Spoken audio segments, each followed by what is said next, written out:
By the end of the 2022 to 2023 school year, Texas School Safety Center aims to randomly inspect 100% of school districts and 75% of campuses for weak points in schools. And Governor Greg Abbott handed down that directive after Uvalde's incident, and schools won't be getting a heads up of when they're getting checked. It's to change the habits of what lawmakers called a lackadaisical approach to security checks. Now, I visited Wesco CISD to see what they're installing to keep intruders out and spot them before they come in. You have to be readily accessible to adapt to the changing times. Ahead of the 2022-23 school year, principals at Wesco ISD are getting an eye-opening class on the 800-plus surveillance cameras on campuses. We need to make sure that everyone understands that everyone has a part in it. How much it costs to keep footage, camera specs, high resolution, and most importantly, what to be on the lookout for. Having a bird's eye view of who's trying to come in is one component to following a potential threat. Another is stopping them from ever getting in. It's a quick access, easily accessible for the classroom teacher. These night lock devices are designed to keep doors from opening. The district says they'll have these installed in classrooms ASAP. Hello? Yes, but schools aren't fortresses, and Deputy Superintendent Abel Aguilar doesn't want them to be either. We have to find the balance because we're still an educational institution, but we also have to find that balance where everyone understands that. Right. That there's going to be patience involved, and there's going to be certain measures that we were used to that we can no longer do. Aguilar has 2 teenage daughters who go to Wesco schools and worries of the unknown dangers. I don't think there's any parent out there that is not worried. Part of the active shooter response playbook by the Department of Homeland Security that Texas schools use from Region 1 suggests that as a last resort to take someone down yourself. We asked if it's a concern because kids, for example, at Sam Houston Elementary could not likely do it. So, it's a difficult question. Yeah, it is. It is a difficult question because it goes back to why are we noticing these behaviors?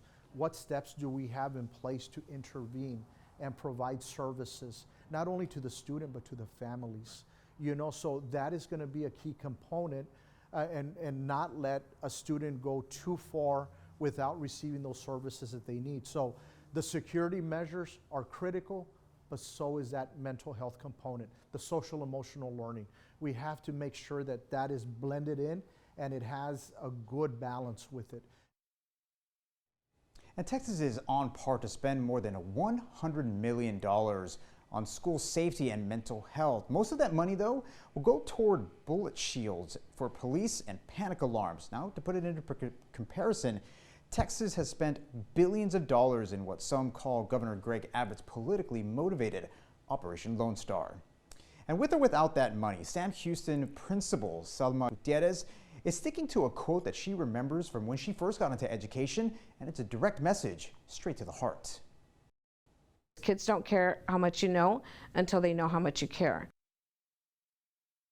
Governor Greg Abbott formed a Senate special committee to protect all Texans. The committee is coming up with some new laws to keep schools and school children safe and reinforcing some laws already in place. Here are some of the laws the governor is focusing on. We're implementing measures like intruder inspections, where there will be someone who will try to enter onto campus and see how long it takes for campus personnel to respond. We've expanded the iWatch Texas program, which is a program that people can use on their iPhone or other type of device where they can report any type of suspicious behavior at a school. It's the old saying, you see something, you say something. And also we are providing more mental health for students in our schools. Texas State Senator Juan Chuy Hinojosa was appointed to the governor's Senate Special Committee to protect all Texans, a committee that was set up immediately after the Uvalde deadly shootings. The committee is focusing on more funding for mental health services.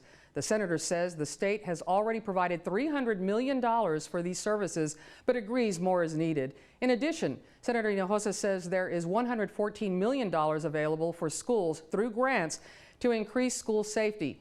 But he says there is more legislation to consider. The additional legislation would deal with a cooling off period so that you don't have someone who's 18 years old go buy a purchase a military style assault weapon. These are laws Senator Hinojosa will introduce in the next legislative session in Austin. They include increasing to 21 from 18 the age an assault weapon can be purchased, require criminal background checks for all weapon purchases, apply red flag laws that allow law enforcement, such as the courts, to prevent a person who is in danger to their self or to the general public from taking possession of guns with proper due process. And also, as Senator Hinojosa mentioned, make mandatory a cooling off period of 10 days after applying for an assault weapon, receiving it. But these laws may be too rigid in the state where gun laws continue to be loosened. And go and shoot up a school like what happened to Uvalde. If those 3 laws would have been in place now, Uvalde would not have happened. Still to come, it's the question bringing chills to everyone we featured. Will Uvalde happen again? Their emotional plea and their fears that could be just a matter of time. Stay with us as CBS 4 Investigates will return in a moment.